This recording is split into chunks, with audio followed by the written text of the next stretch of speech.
आता हिवाळा असो की उन्हाळा, पालेभाजी म्हटलं की माझ्या नवरोबाच्या आवडीची भाजी. तर आज मी इथे ही चवळीची भाजी घेतली. सर्वात आधी तर स्वच्छ निवडून घेतली आणि मग 2 ते 3 वेळा पाण्याने धुवून घेतली. आता या भाजीला आमच्याकडे तर चवळीची भाजी म्हणतात. तुमच्याकडे या भाजीला दुसरं कुठलं नाव असेल तर मला कमेंटमध्ये जरूर सांगा. आता सोबतच इथे 2 मोठे कांदे घेतले आणि अगदी बारीक चिरून घेतले. त्यानंतर ही भाजी ना आमच्याकडे लाल सुक्या मिरच्यांमध्ये बनवली जाते. म्हणूनच मिरचीला मधोमध चीर देऊन यातल्या बिया काढून घेतल्या आणि 7 ते 8 लसूण पाकळ्या सुद्धा बारीक चिरून घेतल्या. आता कढईमध्ये 2 चमचे तेल घातलं. सुरुवातीला लसूण छान चुरचुरीत फोडणी घातली.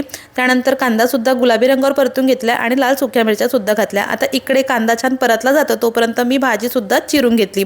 आता हळद घालून ही भाजी घालायची, सगळं छान मिक्स करून घ्यायचं. आता सुरुवातीला फक्त 2 ते 3 मिनिटं यावर झाकण ठेवायचं आणि त्यानंतर झाकण न ठेवताच पाणी सुकेपर्यंत ही भाजी ना अशी शिजवून घ्यायची. त्यानंतर चवीनुसार मीठ घालायचं. परत एकदा 2 ते 3 मिनिटं छान परतून घ्यायचा. तयार आहे आपली चवळीची सुकी भाजी. तर ही भाजी आज मी दुपारच्या जेवणाकरता केली होती. डाळ भात तर केलंच होतं, सोबतच इकडे पोळ्या सुद्धा केल्या, थोडेसे पापड आणि हिरव्या मिरच्या सुद्धा तळून घेतल्या. मस्त असं आमच्या दुपारच्या जेवणाचा बेत तयार झालेला आहे. तुम्हाला आजची ही चवळीच्या भाजीची रेसिपी आवडली असेल तर प्लीज लाईक आणि शेअर नक्की करा.